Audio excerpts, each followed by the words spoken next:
What's up, guys? WFColonel 56 coming at you, and this is the first part to the Beating the Blitz series. If you read the intro on my blog, you'll have read a little bit about how bringing pressure is pretty much synonymous with the start of the Madden season, because at the start of the year, it's a run-oriented game. People haven't figured out the passing game yet. They haven't got their stick skills up yet.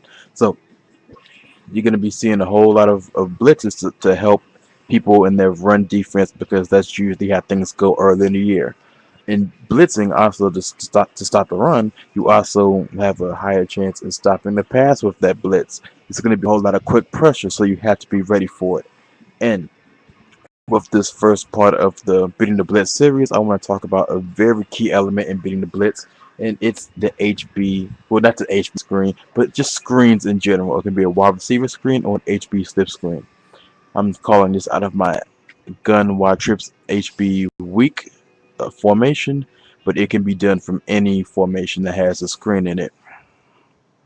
On defense, the under smoke. Under smoke is probably the most basic blitz that you can run. It's the one that you may be seeing the most early in the year. It's just that easy to run for a defense. So, what better way to practice against?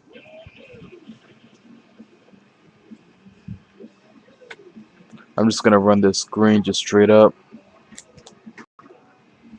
Again, it doesn't. Don't be pretty with it. Just get the ball to your player. Doesn't matter if your quarterback just barely got the ball off. Doesn't matter if it was a duck. If he got smacked, the ball's out of his hands, moving towards your playmaker. That's all that matters. And look at all this room. That's why screens are just great against the blitz, because there's so many guys rushing. There's gonna be at least 5 guys rushing early in the year. This play has 1, 2, 3, 4, 5, 6, 7 people rushing, but expect to see at least 5 people rushing when the game drops. So just all this open room to run with. If your guys get better blocks, you can go for even more distance. But this amount of yardage that's gained right here is just enough to make them rethink the whole blitzing strategy. Do they really want to keep running these blitzes at you? Also, here's another way to think about it with this play. Being that we're in the gun watch trips HP week, I've taken a liking to motion my outside receiver on the right to the left, reading man or zone defense. If it's man defense, I already know automatically I'm not gonna throw the screen. Normally in my other packages, I will have my best receiver at the wide receiver. I didn't do that for this time, but that's normally what I have.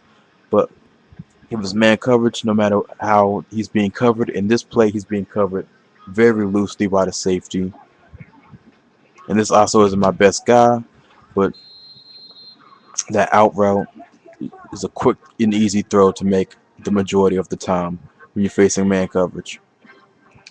So just take that in mind, and I'm just gonna playmaker into it. Just gonna put the zone defense in. If it's zone defense, you just streak your 2 outside guys or do whatever. Put A on a slant to the inside, Y to the slant to the inside, and just a little quick read. You can read A to see if it slants open real quick, but your main focus is getting the ball to LB. You have a convoy down the field. Look at all those red jerseys.